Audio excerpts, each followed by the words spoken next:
Alhamdulillah, selamat datang di kajian suruk online edisi Ramadan. Terima kasih untuk fleksibilitasnya. Biasanya kita bertemu hari Jumat ya. Kebetulan Jumat ini saya ada undangan untuk menemui seorang profesor ya, seorang pakar Dead Sea Scrolls di naskah-naskah Laut Mati. Ya, kebetulan jadi saya harus pagi pergi ke Groningen. Nah, hari ini kita manfaatkan usia kesempatan yang ada untuk sama-sama thalabul ilmi.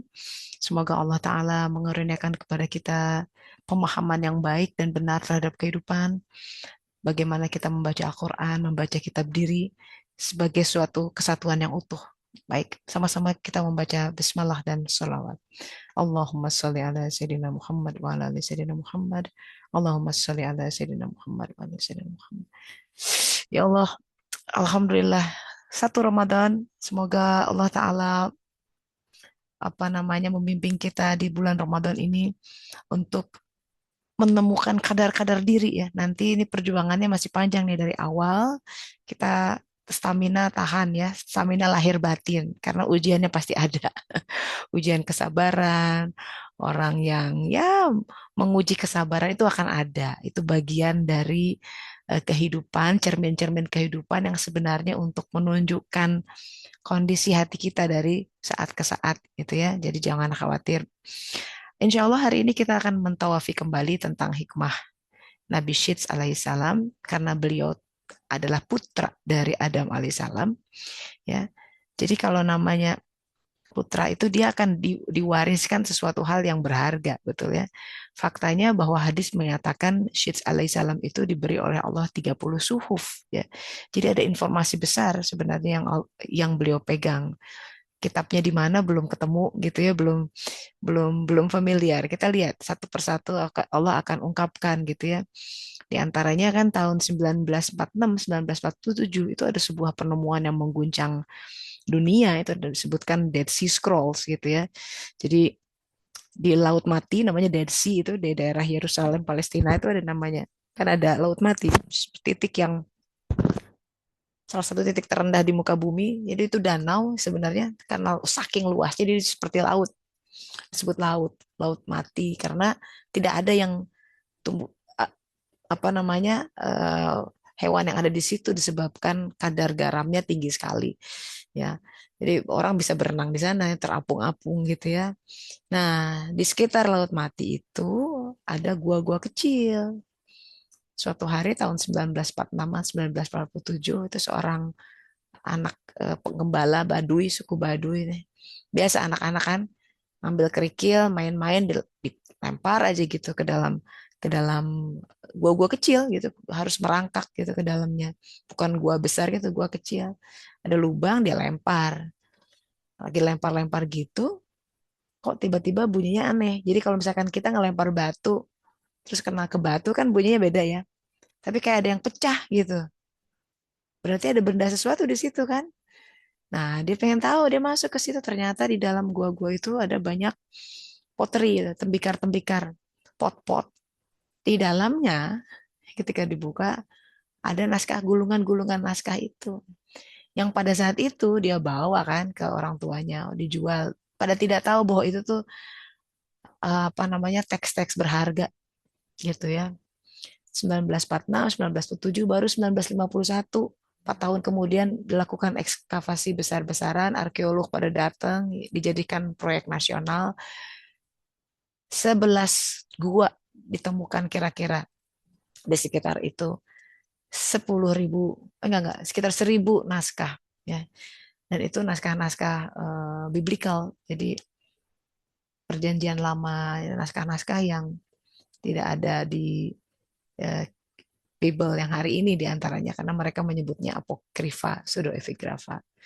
Hal ini sangat dear to me gitu ya, penemuan ini karena di dalamnya juga termuat tentang naskah kitab Nabi Idris gitu ya, yang alhamdulillah sudah dengan izin Allah saya sudah terjemahkan, sudah diterbitkan bukunya kitab Nabi Idris. Saya mengerjakannya 10 tahun karena bukan sekedar menerjemahkan tapi sebuah perjalanan hidup buat saya gitu ya.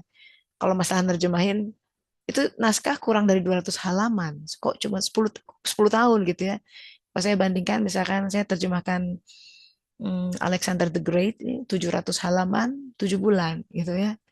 Doesn't make sense. Kenapa naskah kitab Nabi Idris perlu 10 tahun. Tapi ya ini bukan masalah cepat-cepatan gitu ya. Karena bagaimanapun itu bagian dari suhuf-suhuf kitab suci ya. Jadi yang disebutkan oleh Rasulullah SAW, Idris menerima di antaranya 10 gitu. Nah, nah ketika Syeds alaihissalam juga menerima suhuf, itu berarti ada hal yang ditransmisikan. Yang kalau orang tua meninggal, kalau kita meninggalkan ya, kita kan ingin mewariskan, mewasiatkan kepada anak-anak hal yang paling berharga. Dan sahabat-sahabat itu, it's never about the money. It's never about the wealth. Uang mah hilang, habis sekejap. Bahkan lebih parah lagi, nauzubillah ya, jadi sumber konflik. Orang bisa bunuh-bunuhan gara-gara masalah harta warisan. Bisa putus hubungan keluarga gara-gara rebutan warisan. Jadi nggak berkah. Sementara kita banting tulang, ya siang malam ngumpulin itu buat anak-anak, ternyata backfire gitu. Apa-apa yang kita kumpulkan memporak-porandakan keluarga kita sendiri. Sedih. Jadi hati-hati kalau mengumpulkan harta, tidak berkah. Kalau nggak kena kita, yang kena anak cucu gitu. Kisosnya ke sana. Nauzubillah min dzalik. Nggak berkah, tidak akan membawa kedamaian. Harta yang dikumpulkan dengan cara tidak halal ya. Nah, jadi Rasulullah SAW pun memberikan panduan sebaik-baik warisan dari orang tua ke anaknya. Itu akhlak sebenarnya. Tidak berupa material gitu. Jadi kalau kita sabar, kita menurunkan kesabaran pada anak-anak. Kita menahan diri, nggak marah-marah. Itu kita sedang menurunkan sesuatu sama anak-anak because it's on daily basis. Ya, action speaks louder than words. Mereka akan lebih menyerap apa yang kita lakukan, bagaimana sikap kita dibandingkan ceramah kita. Kita bisa bilang, nak, sholat gini-gini, pakai hadis segala, ya, dalil-dalil, tapi dia akan lebih melihat bagaimana si ibu atau bapaknya merespon terhadap sesuatu, bagaimana ibu bapaknya merespon terhadap hal yang tidak menyenangkan, ketika kurang uh, ekonomi, ya kan, bagaimana sabarnya, atau bagaimana mutungnya, bagaimana gerasa gursunya, itu dia akan dikopi semua tuh, akan diserap. Ya, jadi hati-hati kita yang punya anak-anak ya, terutama ya dari sejak bayi sebenarnya di kandungan itu semua akan menyerapnya. Nah, apa yang Adam alaihissalam turunkan tentu sesuatu berharga yang Allah berikan, Allah Ta'ala berikan kepada dia. Kita akan lihat surat Al-Baqarah ayat 37 gitu ya. Ini terkait dengan ketika fase Adam alaihissalam dan Siti Hawa sudah digelincirkan gitu ya oleh setan dengan izin Allah. Kemudian kan Allah Ta'ala berfirman surat Al-Baqarah ayat 35. Diawali dari begini, wahai Adam, tinggallah engkau dan istrimu di dalam surga. Makanlah dengan nikmat berbagai makanan yang ada di sana sesukamu. Silakan. Satu aja, jangan dekati pohon ini. Kalimatnya itu wala taqraba, bahkan mendekatinya pun jangan gitu. Hadihi sajaroh. Ini satu pohon aja. Yang lain silahkan. Mau rujakan yang pakai pohon yang mana, monggo. Cuma yang satu jangan didekati. Kenapa kalau didekati? Fatakuna minad dolimin. Nanti kamu termasuk orang-orang yang dolim. Zolim ini terkait dengan kalau istilah Al-Quran, definisi Al-Quran, orang-orang yang zolim itu orang-orang yang tidak bertobat. Jadi ada sebuah, ini definisi arah ya. Orang zalim itu yang tidak bertobat. Tobat itu kembali ke Allah. Ketika seseorang melakukan pelanggaran atas apa-apa yang Allah bilang, ya, misalkan kutiba alaikumusiyam, kalau lagi Ramadan ditetapkan saum, terus tidak saum dengan alasan yang tidak tidak apa namanya, kan ada fikihnya ya, siapa yang boleh tidak saum ya kan, dalam keadaan sakit misalkan, sakitnya pun harus diukur tuh ya, Tiap orang punya ini lah. Walaupun Al-Quran sangat sangat merahmati ya. Dan kalau kamu berat, ya boleh ganti dengan hari lain gitu. Atau mau nyantuni ya apa anak orang miskin gitu kan, ganti bayar fidyah misalkan. Tapi gitu kan, saum itu lebih baik seandainya kamu mengetahui gitu.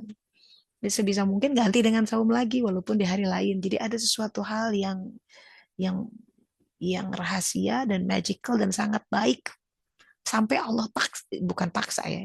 Ya wajibkan, wajibkan tuh ada unsur kerjain deh gitu. Karena biasanya akal manusia kalau nggak diwajibkan, kan nggak wajib, nggak usah deh. Nah Allah nggak mau hambanya kehilangan kesempatan mendapatkan kebaikan dari saum. Jadi secara jiwa raga itu saum ada yang baik gitu. Makanya orang di Jawa tuh ada yang tirakatan tuh saum mendapatkan kekuatan gitu ya, walaupun niatannya macam-macam gitu. Tapi memang ada sesuatu hal yang magical tentang mengosongkan diri ya, tidak makan dan minum. Makan dan minum ya, dua hal. Satu, itu fisik, secara fisik. Tapi secara batin, nah kita harus masuk ke situ gitu. Apa-apa yang seharusnya tidak dimakan oleh pikiran saya. Jadi raga tidak makan, tapi si pikiran tuh makan-makan sampah gitu. Ya. Jadi kita harus mulai saum pikiran disaumkan. Emosi tidak perlu itu disaumkan, puasakan. Perlu nggak aku berpikir kayak begitu gitu ya? Produktif nggak? Ya, perlu nggak aku merespon seperti itu? Nah itu kita harus masuk ke saum ke tataran yang lebih dalam supaya dari tahun ke tahun kualitas saum kita bertambah keren gitu ya, bertambah baik ya, sehingga yang diubah tataran yang terdalamnya juga begitu. Nah, jadi kan kisah itu kemudian diikuti dengan ketika larangan itu turun ya, lalu setan menggelincirkan keduanya sehingga keduanya dikeluarkan dari segala kenikmatan ya. Kemudian Allah Ta'ala berfirman, turunlah kamu, sebagian kamu menjadi musuh bagi yang lain, serta bagi kamu ada tempat tinggal dan kesenangan di bumi sampai waktu yang ditentukan. Jadi memang bumi ini sudah disediakan ada kesenangan-kesenangannya tapi berbatas waktu. Itu dari awal sudah bilang begitu. Turun ya. Istilah ini berarti kita tuh bukan orang bumi. Turun kamu ke bumi, bumi is a foreign land buat kita. Tapi sementara. Nah, ini ya jangka waktu sementara ini harus harus betul-betul jadi patokan, jadi udah menjadi pemahaman gitu, Bu. Semuanya tuh nisbi, semuanya relatif, semuanya sementara. Kesenangan sementara, semua semua fana. Udah dari awal sudah bilang begitu. Ya, makanya cintailah apapun tapi kamu akan berpisah sementara. Kadang kita lupa tentang konsepsi kesementaraan ini. We think we're gonna live forever gitu. Kita pikir kehidupan yang ada hanya di muka bumi ini aja. Jadi kita all out gitu, mensecure our future. Kalau bisa 7 turunan dia secure. Padahal sementara kita akan balik lagi, pertanggungjawabkan semua itu. Nah, kemudian di ayat 37, ini yang menjadi kunci yang terkait dengan um, apa sesuatu yang Adam alaihissalam wasiatkan kepada Syeds alaihissalam ya terkait dengan kalimah. Kita baca ya. Bismillahirrahmanirrahim. Fatalaqqa Adamu min Rabbi. Jadi kalau kalimat fatalaqqa ini udah kalimat yang khusus gitu ya karena fatalaqqa itu dari akal kata lam qaf ya, memang diterjemahkan sebagai menerima gitu ya. Tapi akar kata yang sama itu sebenarnya muncul 146 kali di Al-Qur'an. Lam qaf ya, talaqqa. Ada yang dalam ayat lain tentang bicara tentang menemuinya, bicara tentang tersungkur gitu ya, bicara tentang menyampaikan. Jadi fatalaqqa ini sesuatu yang tidak hanya sekedar uh, menerima ya gitu aja, tapi ada sesuatu hal yang apa ya urgensi bobot tertentu dari situ. Fatalaqa Adama mir Rabbihi. Jadi hal itu diterima oleh Adam. Ada sesuatu, kalimat fatalaqa ini cuma ada di ayat ini, sahabat-sahabat. Itu ada aneh gitu. Jadi ada sesuatu urgensi di sini dari satu kata fatalaqa. Hanya di seluruh ribuan ayat Al-Quran, hanya di surat Al-Baqarah 37 kata fatalaqa. So something about that. Adam menerima dari Rob. Nah, ini kita kembali lagi ke kata Rob. Bukan Allah yang disebut. Bukan dia, huwa. Tapi Rob. Ini sudah terkait dengan ya asma Allah ya, yang menyangkut alastu bi rabbikum. Kesaksian kita, Bani Adam, di alam alastu. Karena dia menerima, Adam alaihissalam menerima sesuatu dari Robnya. Apa yang diterima? Kalimat. Fatalaqa Adamu min Rabbi kalimat. Jadi kalimat itu kata kunci dalam Al-Quran. Kita sering dengar kalimat, kalimat, kalimat, kalimat. Nanti terkait kalamullah, kalam, kalimat. Penerimaan kalimat itu ya menyebabkan fataba alaihi, dan dia menerima taubatnya. Jadi ada sesuatu yang di skip tuh di antara satu ayat itu, ada sesuatu yang proses Adam alaihissalam bertobat itu membuahkan dia menerima kalimat. Pertanyaannya apa itu kalimat? Gitu ya. Nanti kalau kalimat itu terkait dengan Rob di ayat ini ya. Karena fatalaqa mir Robbi kalimat. Kalimat nanti terkait dengan juga asma'u kullaha, sesuatu yang Adam alaihissalam diajari oleh Allah Ta'ala. Asma-asma. Nah, kalau kalimat kita lihat ini terkait dengan pohon, diri. Ya, kalimat. Kita lihat surat Ibrahim, pohon Thaibah. Surat ke-14. Ada yang ingat? Ayat berapa? Surat Ibrahim. Ya, coba. Ayat 24. Iya, Nel. Ayat 24. Ya, sajarah Thaibah. Surat ke-14. Hmm. Ya. Auzubillahiminasyaitonirrajim. Kalimah. Ya, tentang ini sesuatu yang Allah Ta'ala berikan kepada Adam. Fatalaqa Adam min rabbihim kalimah. Kalimat. Surat Ibrahim ayat 24. Auzubillahiminasyaitonirrajim. Bismillahirrahmanirrahim. Alam tara kaifa daraballah. Bagaimana? Tidakkah engkau memperhatikan daraballahu masalun kalimah. Bagaimana Allah membuat perumpamaan kalimah. Kalimahnya kalimah thayyibah. Nanti ada dua nih kalimah thayyibah ya. Ada kalimah khabithah, khabithah. Ada kalimah yang thayyib.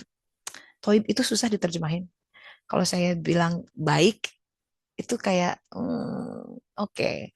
Thayyib itu ya thayyib. Susah ya nerjemahinnya. Oke lah, kita dekatkan baik, tapi saya lebih cenderung bilang thayyib. Karena yang karena thayyib itu presisi, bicara tentang kepresisian juga. Jadi sesuatu yang thayyib buat A, nggak thayyib buat B, tidak hanya sekedar baik, tapi presisi.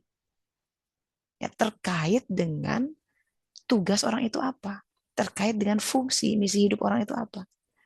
Kalau baik itu lebih broad gitu, lebih terlalu luas gitu. Nah, ayatnya ayat 24. Surat Ibrahim ayat 24. Alam tara kaifa daraballahu masalan kalimat. Jadi tidakkah engkau memperhatikan bagaimana Allah membuat perumpamaan kalimah thayyibah? Ya. Jadi kalimah yang Allah berikan kepada Adam alaihissalam itu terkait dengan pohon. Karena di sini disebutkan kalimah thayyibah kasajaroti thayyibah. Kalimat thayyibah itu seperti pohon yang thayyib. Tanda pohon yang thayyib itu dua di ayat ini. Akarnya kuat dan cabangnya menjulang ke langit. Kasajaroti thayyibah asluha sabit. Jadi akarnya itu sabit tuh, udah kalimatnya udah presisi sabit. Kan ada doa ya apa sabit kolbi gitu ya, kokohkan kolbi ini. Jadi akar yang kokoh menjadi syarat supaya dahannya bisa menjulang ke langit. Pohon, sahabat-sahabat, itu terkait benih. Karena pohon nggak ujuk-ujuk brek ada. Pohon yang sama, ini sebenarnya pohon yang Allah Ta'ala bilang sama Adam, jangan kau dekati pohon itu pohon beliau sendiri. Jangan didekati, belum saatnya. Ya, itu baru akan ditumbuhkan skenario-nya di muka bumi ini. Bumi ini tanah kegelapan yang Allah sediakan untuk menanamkan benih-benihnya. Benih itu kan pertama harus ditanam dalam kegelapan tuh. Periode-periode awal tuh nggak belum pecah kecambah, belum ada apa-apa. Ya, itu di dalam tanah. Itu kita banget tuh. Bapak ya, kita dari ayah ya ditanam di prosesnya itu udah mirip mirip menanam tuh, menanam benih. Bahkan dalam Al-Quran dikatakan perempuan-perempuan adalah ladang untukmu. Jadi seperti benih yang disemai. Ya, kalau kita lihat proses pembuahan itu kan kayak benihnya disemai gitu ya, satu jadi gitu. Bahkan masuk ke ovumnya itu udah kayak ditanamkan benih ke dalam tanah gitu. Luar biasa, Masya Allah ya. Ya banyak banyak fraktal di situ. Tumbuh si benih itu. Secara jasad, jasa dia aja munculnya udah kayak penanaman benih. Dua hal ya, jasa dia kita dipersiapkan.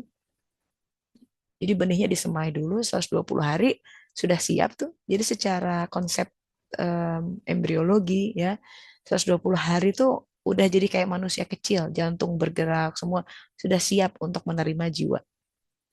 Jiwa masuk di usia 120 hari. Maka ada 4 bulanan itu hadis Rasulullah SAW.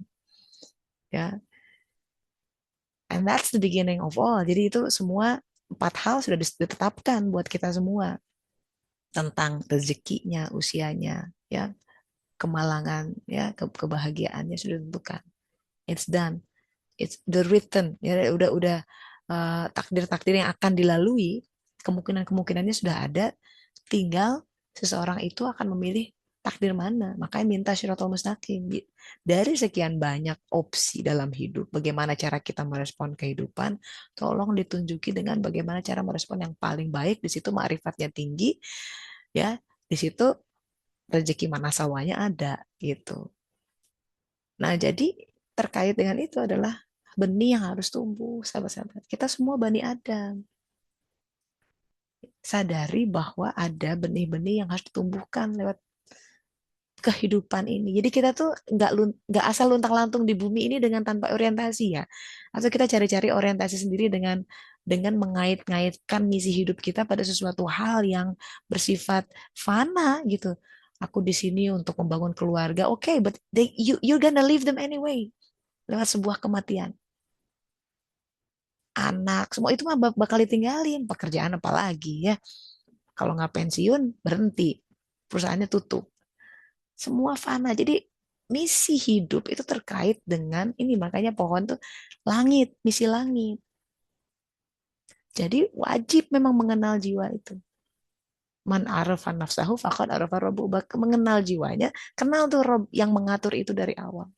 Sang Rob itu seperti penanam benih. Dia ngurusin tuh. Dia yang paling tahu, oh, benih jenis ini cocok lewat orang tua yang ini.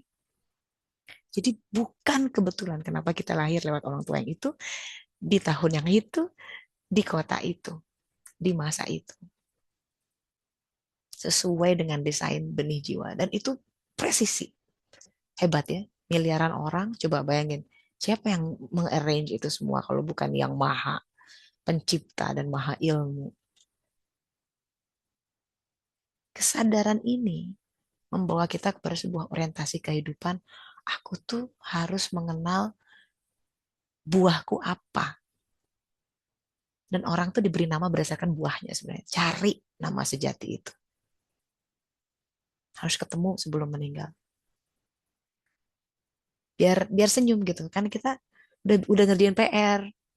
Ya Allah, aku sudah menumbuhkan buah yang kau ingin aku tuh. Ini karena harus jadi sajarah thayyibah. Sajarah thayyibah. Jadi setiap kita punya benih itu. Yang kita harus baca tuh hidup kita tuh semua takdir hidup. Iya, termasuk semua tragedi-tragedinya. Itu ada orientasinya. Allah tidak sekedar mengizinkan itu terjadi, kecuali untuk pertumbuhan benih itu. There's something beyond that. Ada sesuatu di balik sebuah keterpurukan, kehilangan, kegagalan. Sesuatu yang orang banyak persepsi sebagai sebuah hidupmu gak keren. Seolah-olah nggak ada seperti itu. Hidup kita tuh keren banget setiap orang. Cuma ketika kita membacanya dengan hawa nafsu, ya udah kontestansi perbandingan ngebanding-bandingin. Kan nggak semua can make fortune 500 gitu, nggak semua bisa climb the ladder of to become CEO. Itu kan itu parameter duniawi banget, nggak mungkin dalam sebuah organisasi semua jadi pemimpin. Heboh dong.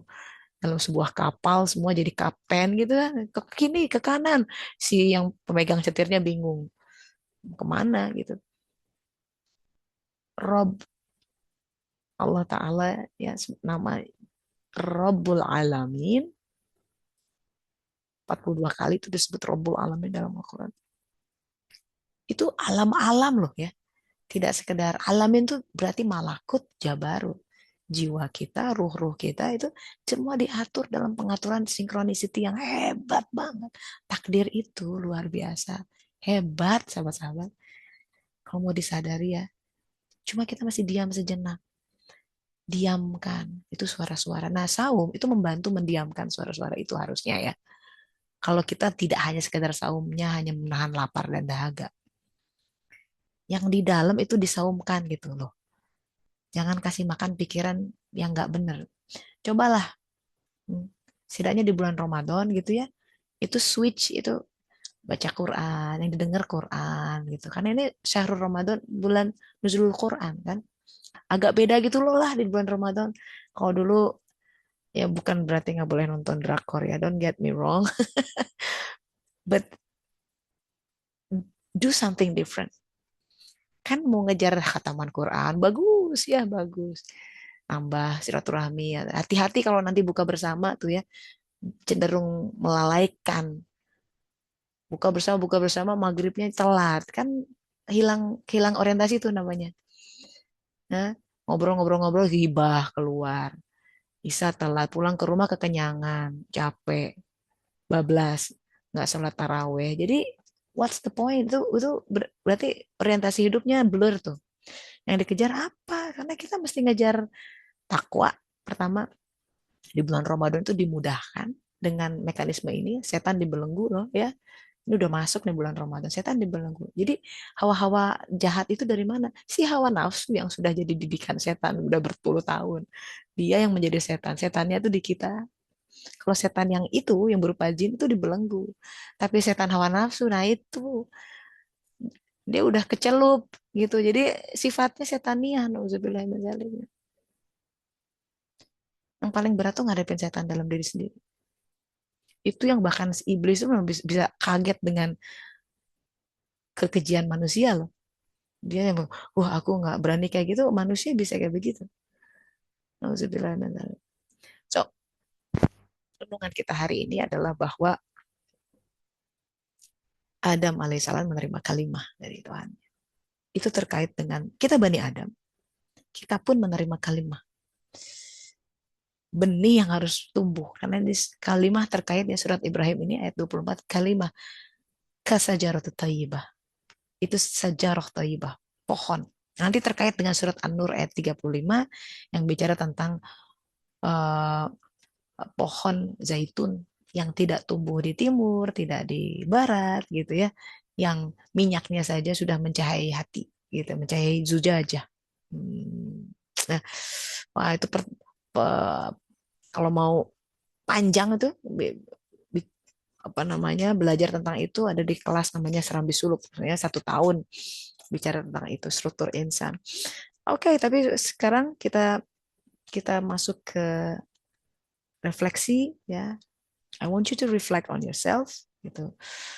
Apa sih kalimat aku tuh udah mulai kebaca tuh mestinya si pohon itu udah mulai gitu ya. Kalau kita tuh kayak mengumpulkan keping-keping puzzle ya, pernah ngerjain puzzle? Kan kita mulai dari pinggir-pinggir tuh.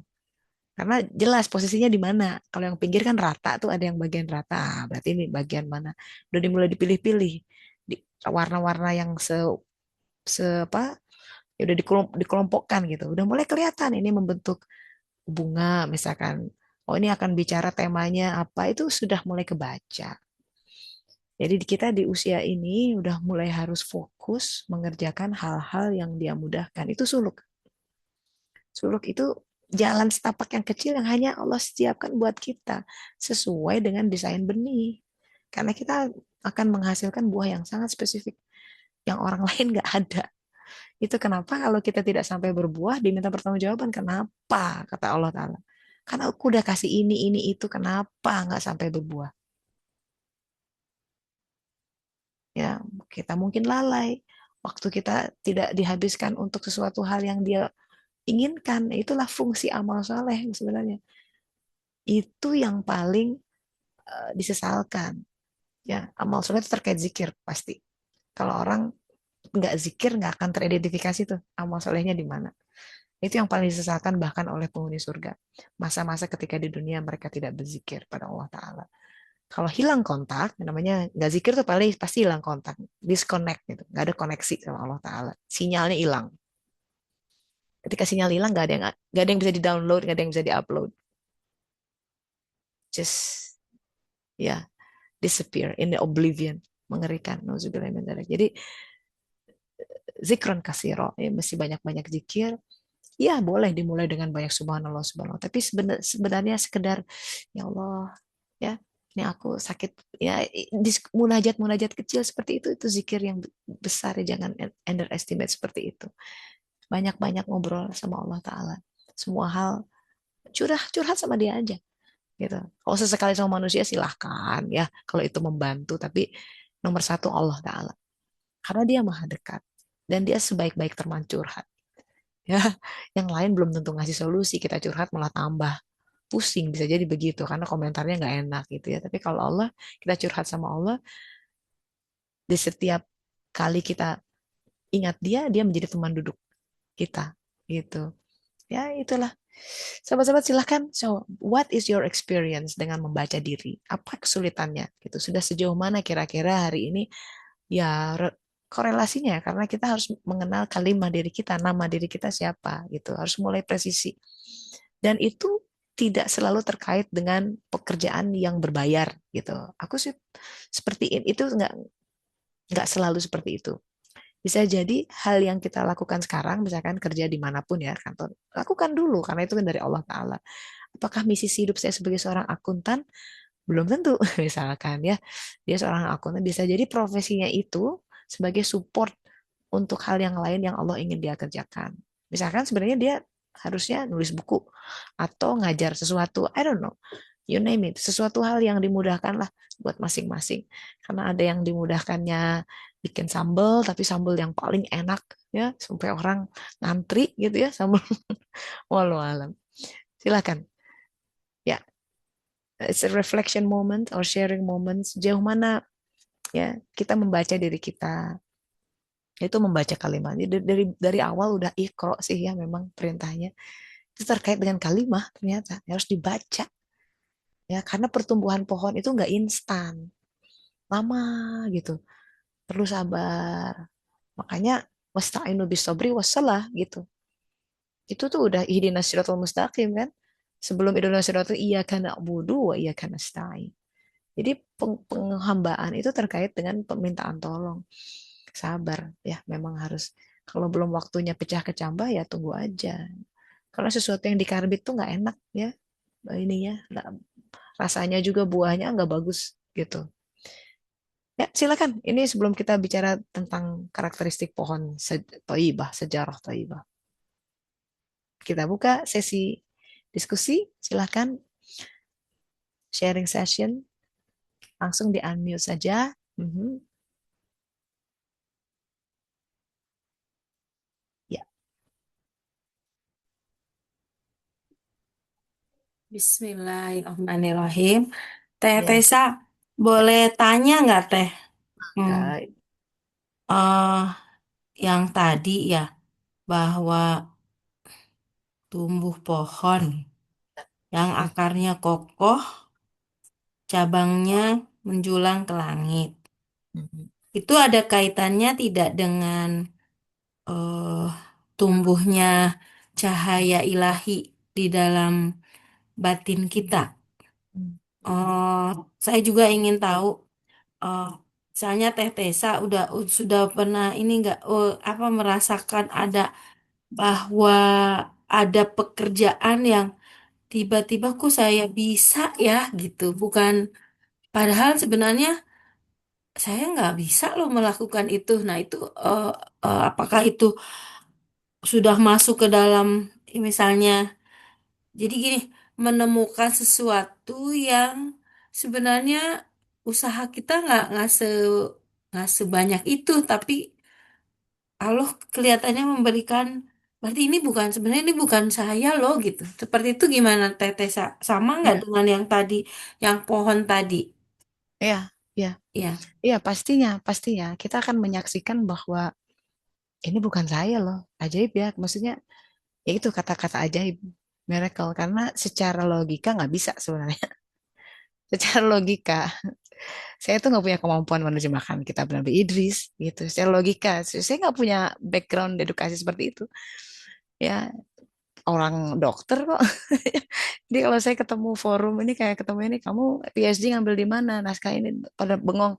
Hah? Jadi kamu nggak punya background, nggak punya background linguistik, nggak ada. It's nothing. So itu aneh. Bahkan murid saya juga bilang ini keajaiban.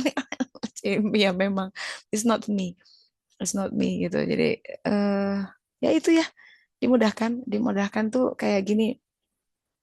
Di awal yang disebut dimudahkan tuh nggak selalu mudah loh.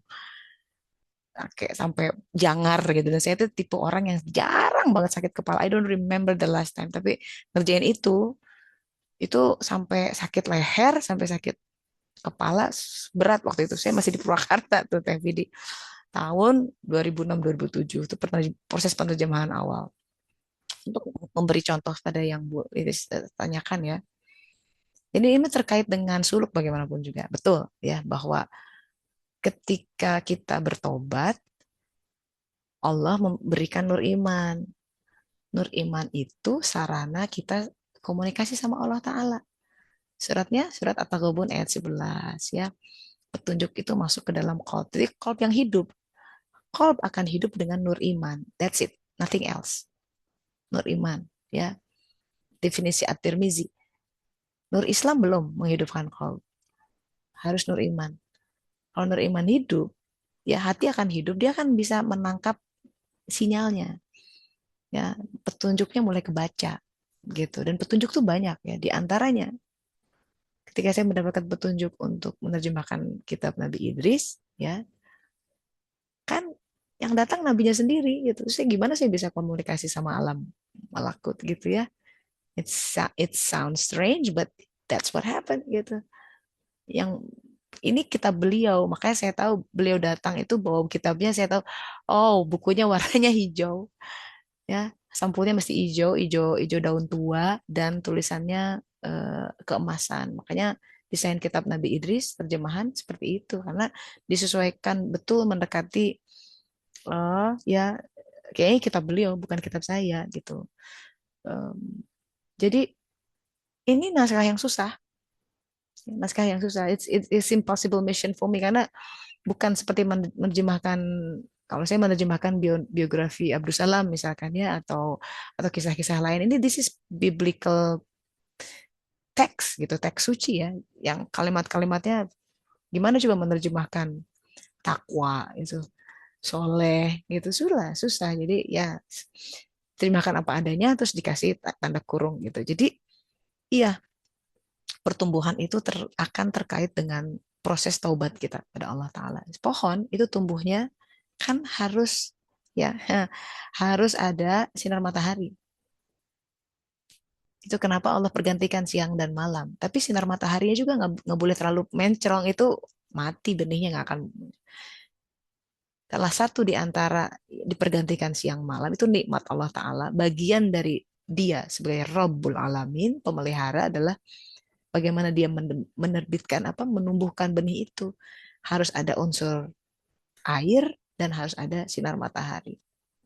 Setidaknya itu. Nanti tentu ada unsur hara dan lain sebagainya dari tanahnya, ya kan? Tapi sinar matahari terkait dengan nur iman. Ya, sesuatu yang Allah berikan kepada hamba-hamba yang dia kehendaki. Apa yang terjadi nggak tahu. Kenapa yang dia kehendaki yang satu nggak tahu. Itu rahasia ilahiyah yang kita tidak tahu. Tapi kuncinya berbuat kebaikan dimanapun. Siapa tahu ini berkah, misalkan nenek kita yang sering sodako, nyampainya ke kita. Atau ibu atau bapak kita yang melakukan suatu kebajikan yang hanya Allah yang tahu keutamaannya. Beliaunya nggak dapat misalkan, tapi datangnya ke anaknya, misalkan datangnya ke cucunya. Dengan cucunya nanti didoakan. Kan ada hadis bilang begini, nanti di sana tuh ya ada luar biasa, ini menunjukkan rahmaniyah Allah Ta'ala, kasih sayang. Jadi si anaknya udah mau ke surga, tapi beliau berhenti, si anak ini melihat, tapi bagaimana dengan orang tua saya gitu kan. Ya nggak nyampe, yang solehnya nggak nyampe, timbangannya ya di yaumil mizan akhirnya harus keputusannya ke neraka. Tapi kalau kata anaknya bilang, saya nggak akan masuk surga sebelum orang tua saya masuk surga juga. Di situ Allah yang tersenyum dan kemudian oke, fine. Nah, bayangkan kalau si orang tua itu kan dia anak dari seseorang juga. Dia kan bisa bawa orang tuanya dengan metode seperti itu. And so on and so forth. Bagian dari rahmat Allah. Ya, jadi pertumbuhan pohon bagaimanapun terkait dengan kalau kita orientasi hidup sudah kepada Allah Ta'ala, dia akan turun tangan dalam arti karena gini, orang menjalani kehidupan yang sama ya, tapi orientasi berbeda.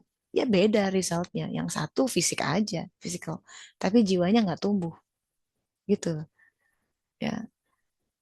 Jadi itu yang berharga dari manusia adalah kesadaran bahwa aku ini lebih dari sekedar makhluk fisikal ini. Kehidupannya lebih dari sekedar di dunia itu. Itu kenapa dalam Al-Quran iman pada Allah selalu banyak terkait iman Allah dan hari akhir. Hari akhir. Hari akhir itu bukan bicara di sini kan. Sesuatu yang gaib, sesuatu yang nanti datangnya. Tapi iman membawa kita akan, nah itu ya. Jadi itu bumi ini ya, bicara langit dan bumi tuh. Jadi kalau pohonnya tegak, dia akan seperti yang Rasulullah SAW katakan, tanda orang yang sudah diberi cahaya di soder, baru nur Islam ya, belum sampai nur iman. Tapi itu pun sudah mulai menunjukkan tanda-tanda. Apa tandanya, kata para sahabat? Dia akan mulai berjarak dengan dunia. Karena cahaya itu makin melihat dunia itu, kalau kata Rasulullah, kalau kau tahu dunia, kamu akan, gitu ya. Dunia yang sebenarnya ya. Bahkan Rasulullah SAW pernah menggambarkan dunia itu seperti nenek tua yang jelek, kayak gitu lah. Orang males gitu, ogah. Tapi ilusi setannya itu besar, sehingga sesuatu yang jelek itu dikemas jadi luar biasa indah. Dan memang desain dunia indah sih ya, bumi dan beserta isinya tuh cenderung melenakan. Kita banyak yang tenggelam dalam ilusi keindahan dunia, ya, saking jalan ini, jalan suluk, jalan taubat hanya bagi mereka yang betul-betul menghendaki dia. Ya. Jadi pertanyaannya sebenarnya kita harus tanya dulu ke dalam diri sendiri. Jujur ya, apa yang paling kita kehendaki sebenarnya dalam hidup? Apa sih yang dicari? Hanya sekedar kenyamanan hidup, sekedar beres ya, masa depan, duit ada, passive income, nggak kerja. Tell you name it. Jadi itu harus terus menerus. Allah Maha tahu masalahnya yang kita benar-benar cari. Ya, walau alam. Boleh, Les. Ya, Bu, terkait dengan iman. Kasih Tetesa. Ya. Sama-sama. Alhamdulillah. Ya, jadi waktu saya, ya kadang-kadang amal soleh itu sesuatu yang dimudahkan, belum tentu mudah dalam hal pelaksanaannya, tapi yang dimudahkan tuh ya hatinya loh. Fisiknya, waduh, ya. The first episode, first period ngerjain kitab Nabi Idris, terus, sakit, sakit leher sangat. Sampai nengoknya susah. Dan sampai menjalar ke kepala. Yang terjadi, saya baru tahu jawabannya itu episode apa ketika suatu hari saya dibuat kecelakaan. Ya, jadi pagi hari, agak memalukan sebenarnya cerita ini. Di Dago Asri pagi-pagi itu ya habis riado. Habis subuh kita pulang. Waktu itu naik motor kan. Nah, di Dago Asri di kompleks kecil. Sepi ya, habis subuh cuma ada Mang Satpam di pos Satpam. Pas lagi motor pelan-pelan gitu ya. Baru bangun tidur biasa. Tiba-tiba ada segerombolan anjing tuh deg jalan gitu. Saya tahu dari ah nyantai lewat aja gitu pelan-pelan kan tidak berpikir macam-macam. Lah dilalah begitu mendekat salah satu di antara mereka menggonggong dan diikuti dengan gonggongan yang lainnya. Kan horor. Kalau salah empat anjing gitu. Jadi ngejar saya. Wow, wow, wow, wow. Panik kan saya. Ngegas ya. Ngegas karena panik satu di antara mereka udah kayak deket ke kaki saya udah saya bayangan saya udah dicabik-cabik udah digigit deh kaki saya gitu ya. Itu motornya mental masuk ke gotnya besar tuh solokan. Untungnya kering solokannya ya. Tapi posisi saya terjungkang gini si deketin di motor. Aduh. Dan si stangnya tuh ke bahu kanan saya. Jadi sampai sekarang bahu kanan saya dulu atlet badminton nih kalau porsen nih. Sekarang udah nggak bisa nyemes tuh. Kalau gini udah bunyi tuh. Bunyi. Seminggu dong ya. Aku nggak bisa. Jadi kalau mandi atau apa dibantu gitu. Karena nggak bisa gerakin ini. Itu poin di mana kemudian sahabat saya si Fitri itu bilang, Tes, ada tuh ahli urut di Garut namanya Pak Soma. Nah, itu pertemuan pertama saya dengan beliau gara-gara dikejar anjing. Kalau nggak begitu mah nggak akan ke Pak Soma cari pengobatan ya. Beliau itu ternyata seorang yang bertemu diri gitu ya, seorang. Nah, jadi beliau tuh diberi ilmu. Beliau sudah tiada almarhum Pak Soma.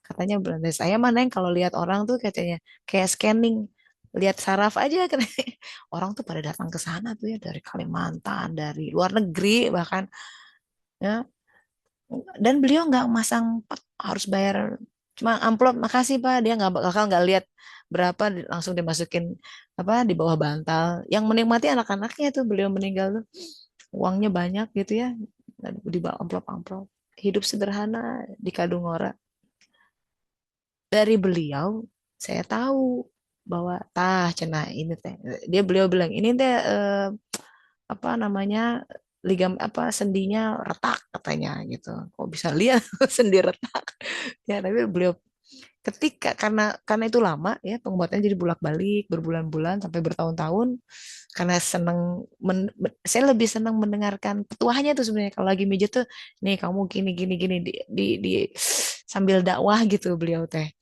saya lebih lebih senang silaturahminya daripada pijatnya tapi ketika sakit leher itu saya baru tahu tuh kata beliau ya tah ini teh cenah aya serangan di alam lain katanya begitu. Memang hal seperti itu ada tuh ya. Saya seorang dokter yang agak skeptik dengan hal-hal seperti itu, tapi it's come from him dan saya ngerasain sendiri. Oh, bisa begitu tuh sahabat-sahabat. Diserang dari alam lain katanya. Gitu. Jadi, oh, gitu. Harus wudhu katanya kalau sebelum kerja wudhu, sholat dulu gitu ya, minta perlindungan Allah Ta'ala. So it exists hal kayak gitu ya, karena saya mengerjakan sesuatu yang kayaknya dihambat gitu. Mereka nggak senang saya mengerjakan itu. It takes a while gitu kan, 2 tahun selesai akhirnya. 2007 saya ingat saya di Purwakarta tuh TVD lagi jaga malam di rumah sakit Asri habis sholat eh, sepertiga malam terakhir habis sholat tahajud terus, alhamdulillah selesai terus kata murid saya ya itu baru selesai setengah katanya saya langsung gubrak saya udah selesai nih kok setengah nah setelah itu kemudian perjalanan berkaitan dengan saya harus pindah ke Belanda gitu. Jadi itu kita itu benar-benar apa ya bagian dari kehidupan saya banget. Karena fase terakhir penyelesaiannya itu tahun 2017 ya 2016 saya mulai lagi dengan kayak dari awal gitu seolah-olah saya nggak tutup mukanya ya. Saya terjemahkan dua dua terjemahan Inggris lainnya dari awal banget 2016 tuh udah punya dua anak. Whole different thing itu. Jadi 10 tahun pengembaraan itu ya. Dan setiap orang tuh ada itunya gitu. Ada hal yang Allah berikan ya, dimudahkan aja gitu, dimudah. Kalau memang saatnya tiba, dimudahkan aja. Ada cari itu buah-buahannya, yang sesuatu yang kalau kita pulang tuh bisa sesuatu yang dibawa pulang kan harus bawa buah-buah itu ya. Kita akan dipanggil dengan nama-nama jiwa kita. Jiwa kan terkait dengan kalimah yang tumbuh dari benih yang Allah beri masing-masing. So who are you gitu? Siapa saya? Tanya itu kepada diri masing-masing. Siapa saya ya Allah? Apa yang engkau ingin aku lakukan? Gitu. Itu pasti terkait dengan semua yang ada. Itu bukan tiba-tiba loncat mengerjakan hal yang lain. Nggak begitu cara berpikirnya. Apa yang ada di manage, disyukuri. Itu kunci dalam karena itu jadi supporting system buat yang lain ya. Jadi yang ada itu mahal halak tahadza batila, bukan sia-sia, sama sekali tidak sia-sia. Tapi pikiran kita nggak bisa membaca itu karena terlalu masih ya itu tadi kurang perenungannya, dan kalau Allah nggak ajarin susah.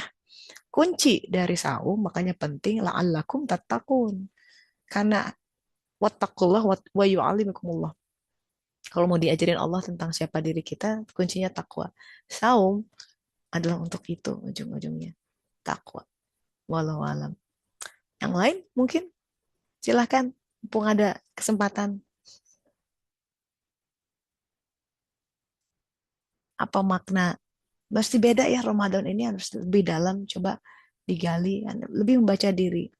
Kan terkait fitrah ya, fitrah diri masing-masing, fitrah Allah yang tidak ada perubahan dalam fitrah itu. Surat Ar-Rum ayat 30. Nanti supaya kita Idul Fitri dengan Idul Fitri yang benar gitu, nggak cuma Idul Fitrian. Karena kita jadi beda nanti sholat ininya, sholat idnya dengan kesadaran. Assalamualaikum Teh. Ya, waalaikumsalam warahmatullahi wabarakatuh. Silakan. Eh, iya, eh, sebenarnya ini kalau bisa yang hari ini kayaknya diupload ya Teh. Ini hari ini pembahasannya dalam banget, bagus banget gitu. Tadi yang pertanyaannya Teh Sri sebelumnya tuh tadi saya ngalamin juga gitu.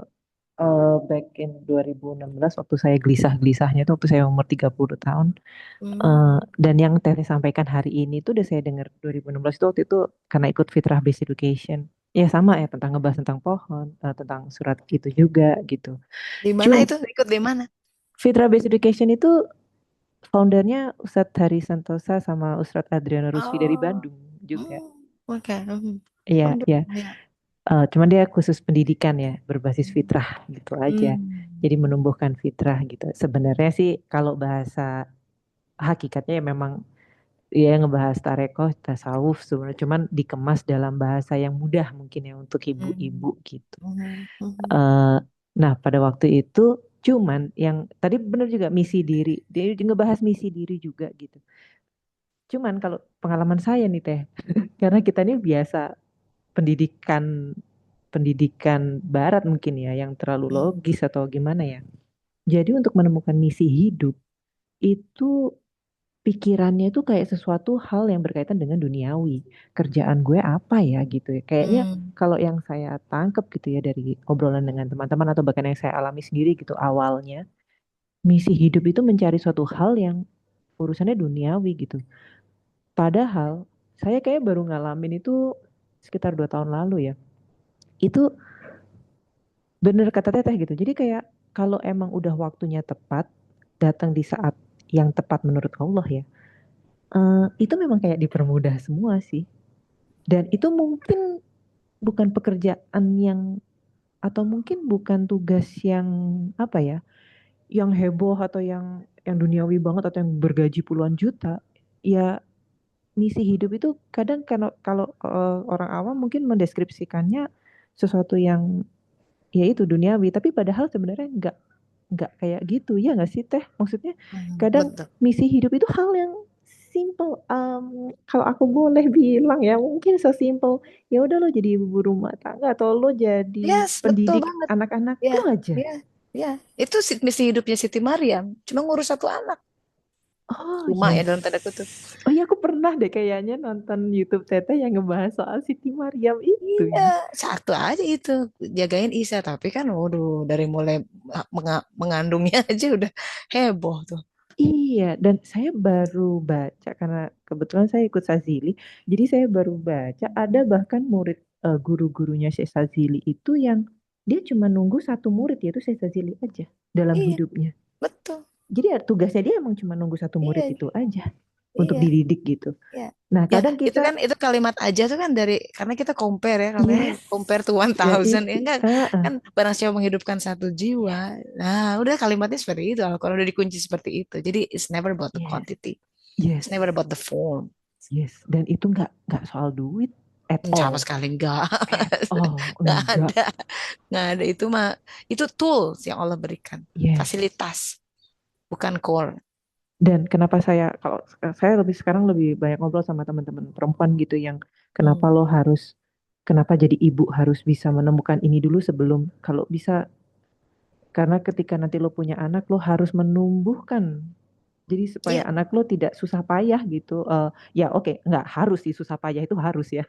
Cuman eh, jalannya agak agak lebih kalau ibunya udah ajak gitu ya, jalannya agak lebih smooth mungkin untuk anak ya nggak perlu sampai jauh gitu ya Hmm. melencengnya gitu. Hmm. Itu Hmm. yang baru saya pahami sekarang gitu. Itu kenapa saya baru kayak ya berapa tahun belakangan ini baru realize gitu. Oh kenapa ya gue dikasih anak 3 perempuan semua gitu ya. Itu Hmm. oh ya Wah, mungkin ada hadisnya tuh ya.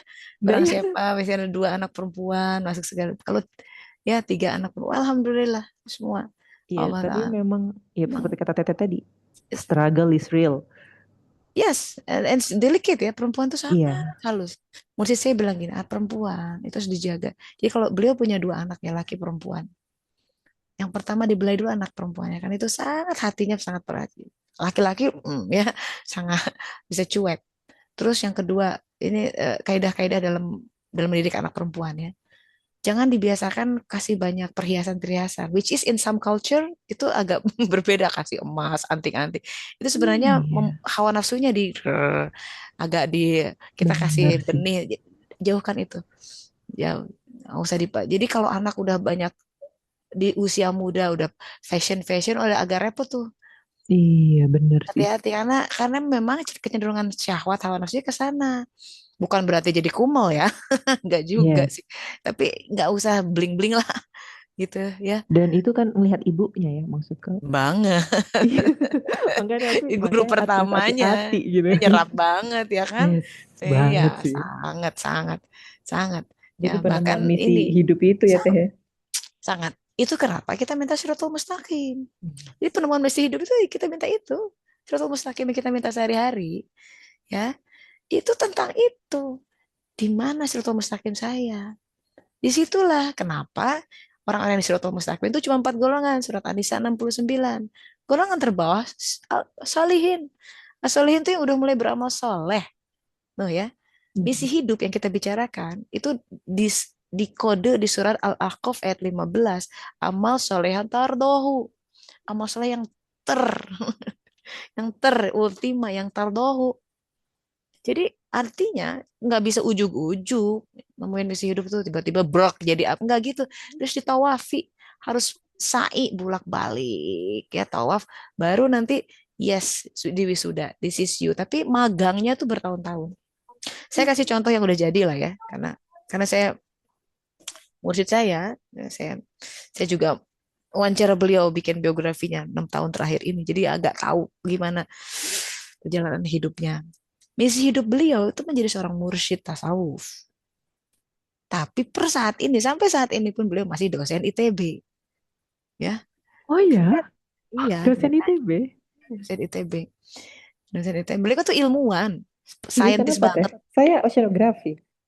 Oh, Pak Zamzam itu sorry, Oh, geofisika meteorologi. loh. Zam-zam siapa teh? Saya Zamzam oceanografi itu, Tanuwijaya. saya itu satu oceanografi itu satu fakultas sama geofisika dan meteorologi. Oh iya, ya itu ada Yang orangnya beliau. kecil Oh. pakai kumisan kacamata, dia dosen geofisika. Kadang kumisan, kadang dicukur kumisan. Oh, masih aktif. Oh, Masya Allah. Yes, yes, itu Ya. mursyid tasawuf itu sebenarnya misi hidupnya. Dan beliau dimudahkan di situ. Kalau beliau Quran, ngajar Quran, dia bilang begini. Beliau bilang kalau saya suruh ngajar Quran tuh kayak nggak usah persiapan jalan tuh, karena ilmunya buk, buk, buk, buk, buk, buk. Tapi kalau suruh ngajar tuh seminggu persiapannya. Beliau tuh sangat, aduh, perfect. Jadi kalau ngajar tuh udah, nggak bisa diganggu gugat. Dan beliau nggak bisa ninggalin karena kasihan anak-anak katanya.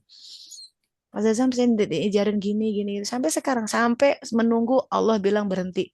Sampai sekarang belum ada tandanya, ya udah kerjain terus gitu loh. Ya.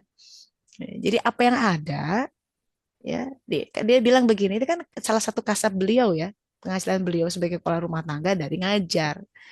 Saya nggak bisa goreng pisang katanya gitu dalam. Saya nggak bisa hal yang lain, senangnya ngajar gitu, ya udah itu yang dikerjakan. Nah kita pun ada supporting system. Jadi namanya misi hidup nggak selalu paralel posisinya di mana, nggak selalu begitu. Itu mungkin supporting sistemnya, tapi misi hidupnya yang lain lagi bisa jadi gitu. Gitu. Beliau itu, nah kuncinya adalah memanage apa-apa yang dia hidangkan dari hari ke hari. Itu siratal mustaqimnya soalnya dari saat ke saat. Makanya siratal mustaqim itu jalan kebersyukuran. Itu yang paling dihalangi oleh iblis. Dia tahu di mana siratal mustaqim setiap orang. Maka aku datangi mereka dari depan, belakang, kiri, kanan. Empat, empat daerah, four different direction. Apa coba? Supaya dia nggak ada di koordinat kebersyukuran dari saat ke saat. Presisi ya. Kebersyukuran itu dari saat ke saat, saat ke saat, saat ke saat. Dari mana kita? Yang ada manage, yang ada syukuri. Itu kayak gitu dulu. Kunci siratal mustaqim itu bersyukur dengan apa yang ada. Kerjaan yang ada ya manage dulu itu, nggak usah. Waduh, seandainya udah kalau gitu mah panjang angan-angan. Yang ada apa? Kerjain. Yang ada apa? Syukuri. Senyumi. This is the best from time to time. Gitu. Itu jalannya. There's no other way. Kalau nggak ada, kita udah nggak di siratal mustaqim. Kalau nggak bersyukur. And that's the key. Gitu. Jadi apapun yang ada, kita posisi punya anak. Jangankan anak ya. Kata mursyid saya, almarhum Bapak Suprapto Kadis, kalau kamu punya punya tanaman kering itu diminta pertanggungjawaban itu lalai ngurus itu.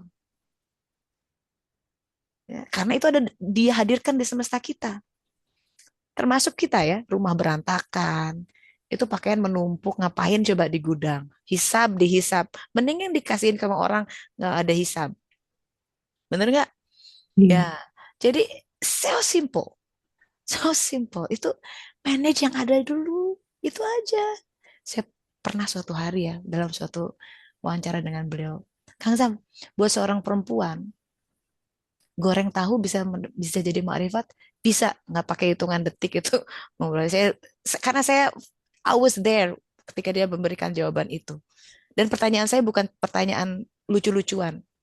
Datang dari seorang perempuan, ibu rumah tangga yang banyak waktu kita tuh, ya, ya,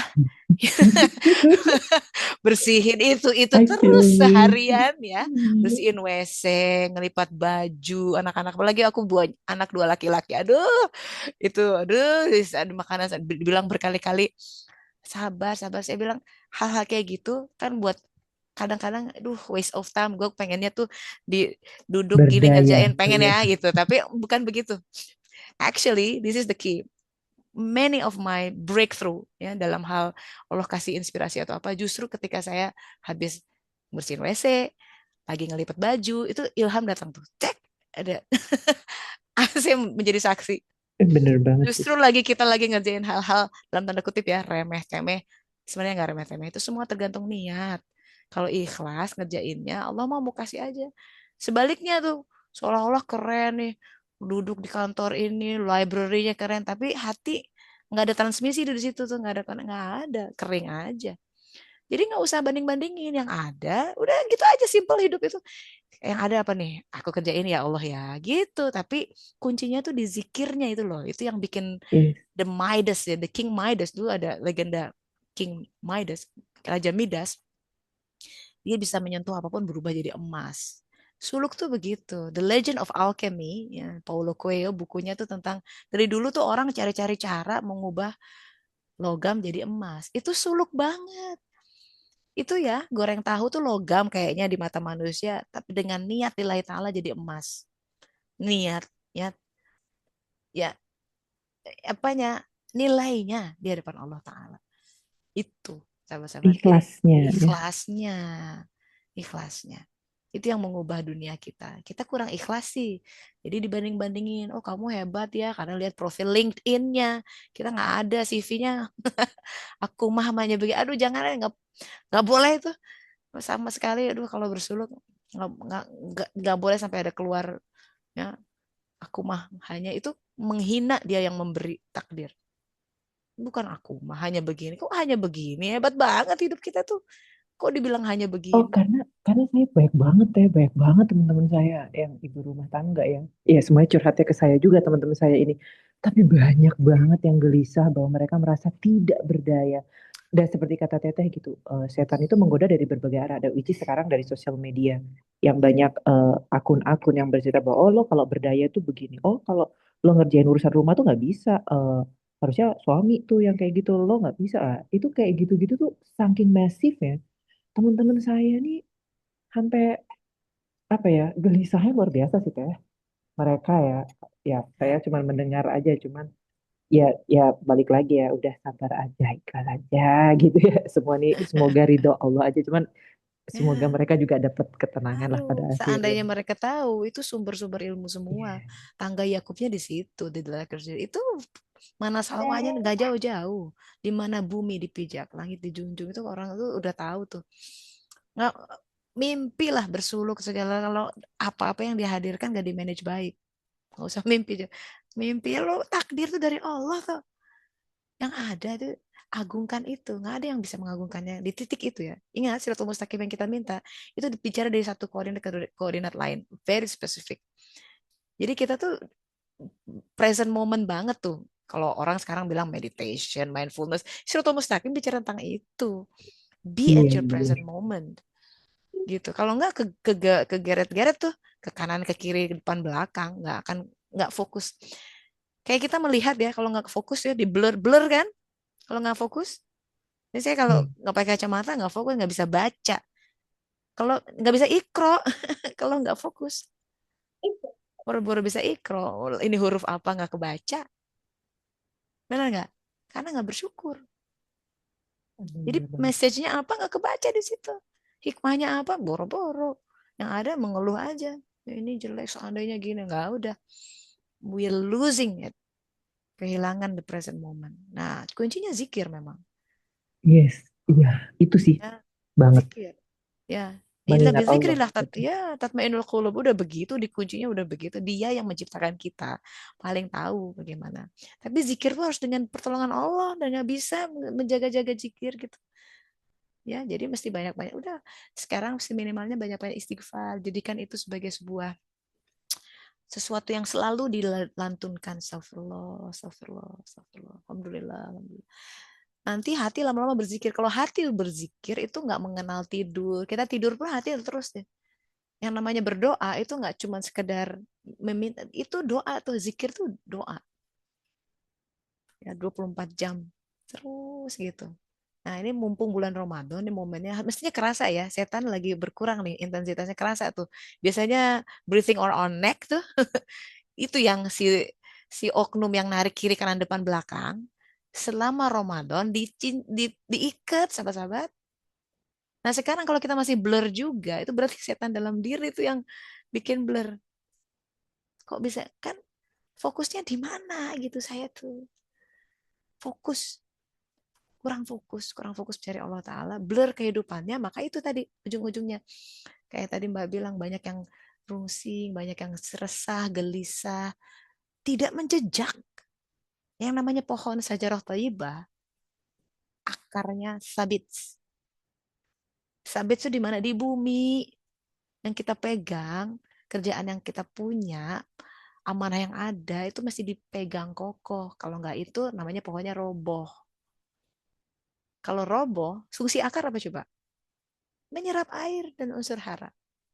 Pohon tuh tahu diri, walaupun air itu jatuhnya ke daun, daun tidak, aku ambil air, enggak, dia diem, karena tahu itu bukan fungsinya.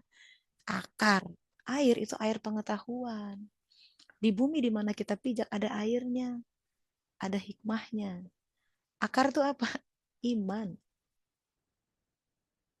Ya, jadi memang kalau ada imannya nggak bisa gitu. Siapa yang kasih perumpamaan itu? Rasulullah SAW. Ada hadisnya, coba silakan. Iman, akar, takwa, batangnya, daunnya makrifat, gitu. Buah-buahnya adalah hasanah. Wah, itu kunci-kunci itu. Hebat ya, Rasulullah SAW. Nah, itu. Jadi back to basic. Apa yang ada, terus syukuri, nikmati, jalani dengan profesional. Kalau kita bilang profesional itu bukan hanya yang berdasi di kantor, enggak. Jadi ibu rumah tangga profesional dong. Ya, profesional tuh ya bertanggung jawab gitu loh. Ya, melaksanakan dengan sebuah kebersyukuran, harus tauan kalau dalam definisi surat Fussilat. Baru dikembangkan 7 lapis langit. Tauan, bersuka cita menjalaninya. Happy. Happy mother, happy children, happy family. Ibu kan bagaimanapun pilar. Ya, kalau ibunya runtuh ya runtuh semua tuh. Kita tuh besar loh amanahnya. Jangan sepelekan itu. Jangan merasa aku mah hanya ibu rumah tangga tuh saya paling sebel banget tuh. Mah ibu rumah tangga. Wah, saya kemarin diundang talk show radio kan. Ada 2 hostnya. Si ibu-ibu itu tanya, emang jadi satu bilang ini ibu rumah tangga ini apa spesialnya dari dia? Ya pertama dia ibu rumah itu udah spesial katanya. Yes, I agree with you. Susah loh raising human being itu. Wah, kita ngurusin diri sendiri aja susah. Sekarang ngurusin amanah dari Allah. Saking susahnya ya, sampai Allah udah bikin garis tuh, panduan di dalam Al-Quran. Jangan seorang ibu dibuat susah sama anaknya. Ibu dulu yang disebut. Nanti sebutnya berikutnya, jangan seorang ayah dibuat susah oleh anaknya. Tahu potensi bikin susah anak-anak tuh. Di Belanda ada istilah gini, kleine kinderen, kleine zorgen, groter kinderen, grote zorgen. Jadi anak tuh kalau masih kecil, lucu-lucunya, oke lah. Paling capeknya tuh fisik ya, masih makan, susah makan, sakit, itu aja. Begitu gede, mulutnya, aduh, ya kelakuannya itu makin besar tantangannya, makin banyak harus didoain. Makanya ya, kalau cerdas nih ibu-ibu dari awal coba lihat aja kisah Nabi Isa, kisah banyak-banyak ya, Nabi Samuel, ya eh, itu orang tuanya sejak di kandungan sudah menazarkan ini anak ini supaya jadi pelayanmu. Begitu. Dikasihin udah. Jadi terserah Allah mau di kemana. Bukan kita yang mendikte kamu harus sekolah ini, kuliah ini, nikah sama ini. Wah, itu udah kita jadi Firaun tuh. Ngatur-ngatur ya. Ya. So gitu Mbak Dian ya, ya, that's Alhamdulillah, seperti biasa mencerahkan teh. Terima alhamdulillah, kasih. alhamdulillah, semoga bermanfaat. Ya, itu fitrah itu besar ya. Kita pembahasan tentang fitrah tuh berulang kali. Kita ngomong sering ya berbasis fitrah. Idul Fitri pun bicara tentang fitrah. But what is this all about gitu. Oleh karena itu kita sama-sama buka terkait itu. 30 ayat 30. Surat Ar-Rum ayat 30. Auzubillahiminasyaitonirrajim. Bismillahirrahmanirrahim. Fa'aqim wajhaka lid-dini hanifa. Definisi Allah tentang fitrah itu terkait dengan din hanifah. Hadapkanlah wajahmu ke hanifan kepada din. Nah, ini istilah lain yang sulit diterjemahkan. Nah, kalau kita terjemahkan di sini terjemahannya kan agama Islam. Jadi kalau bisa agama itu langsung menciut agama masjid yang kebayang tentang agama ya. Sholat, zakat, haji, ya kan? Benar nggak?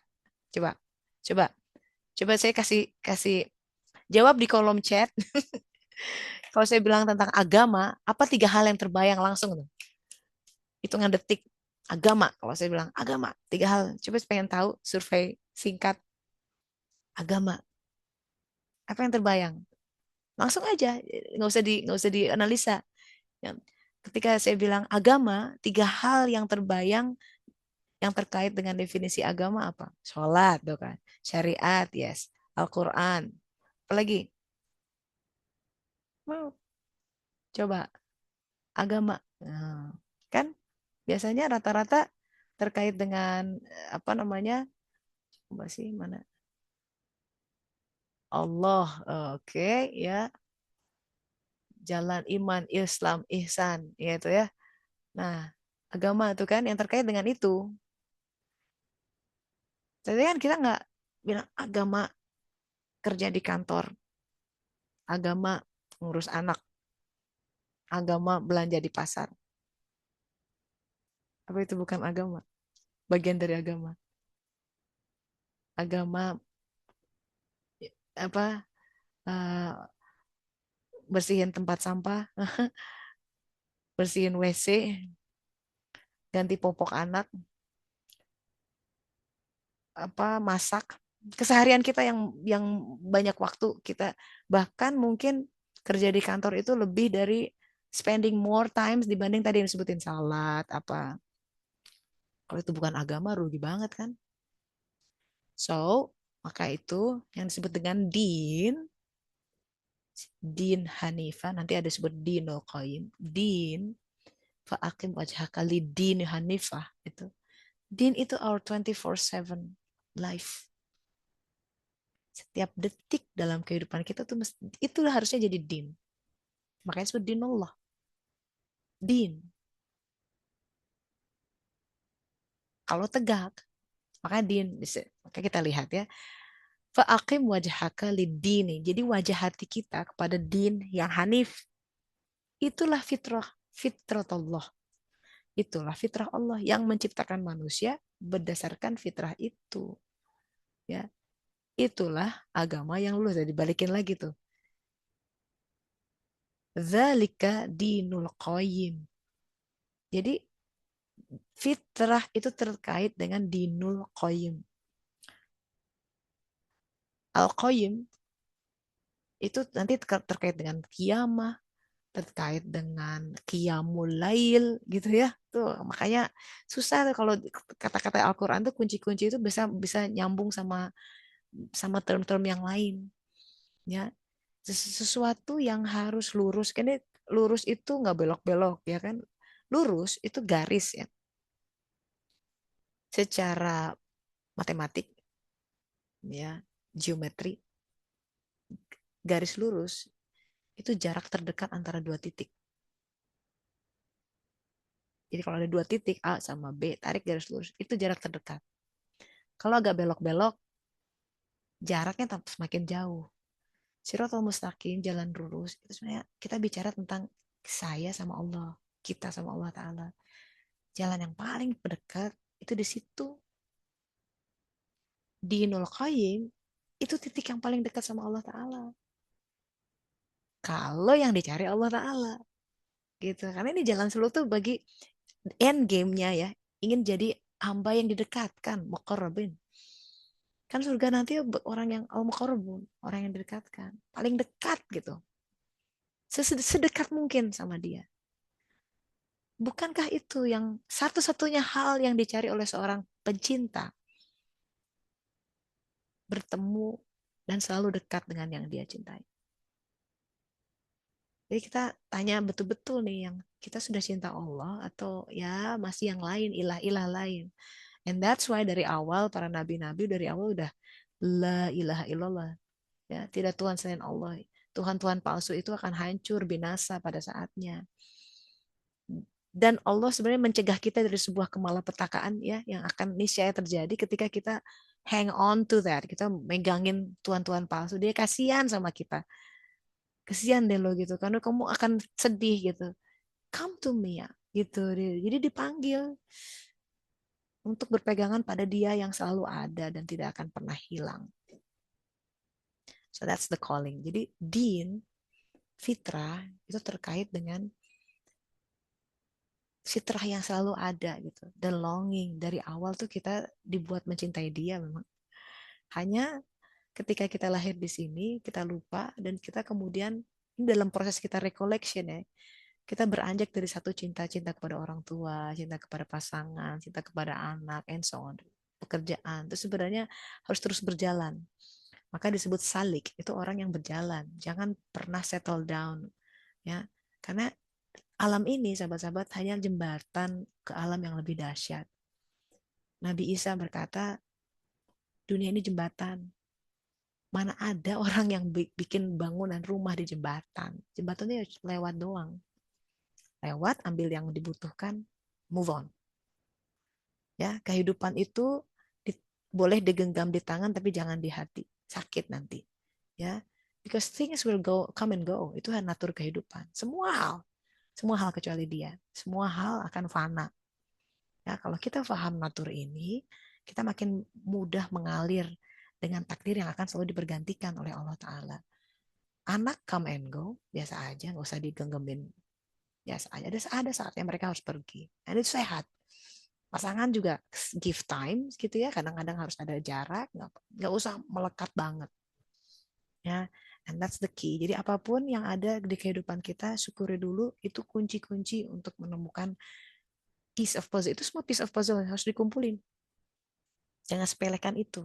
Karena satu piece hilang itu nggak lengkap tuh semua. It will never be whole. Jadi jangan sepelekan semua apa-apa yang dia hadirkan dari saat ke saat. Sambut dia dengan baik, senyumi, ya, syukuri. And that's the way. Kita udah berangkat dari hari ke hari, dari antara waktu salat ke waktu salat. Itu tawafik, ya, sabar. Semoga bermanfaat ya. Kita insya Allah masuk ke pembahasan tentang apa itu sajarah thayyibah terkait dengan kalimah yang Allah Ta'ala berikan pada Adam alaihissalam. Demikian sahabat-sahabat, semoga bermanfaat. Kita tutup sama-sama dengan doa akhir majelis. Subhanaka Allahumma wa bihamdika asyhadu an la ilaha illa anta astaghfiruka wa atubu ilaik. Alhamdulillahirabbil alamin. Terima kasih. Makasih Semoga Tante selamat Tasya. berbuka puasa insyaallah. Assalamualaikum warahmatullahi Terima wabarakatuh. kasih Tante. Izin dulu ya. Waalaikumsalam Terima warahmatullahi kasih. wabarakatuh. Jazakallah khair. Terima kasih.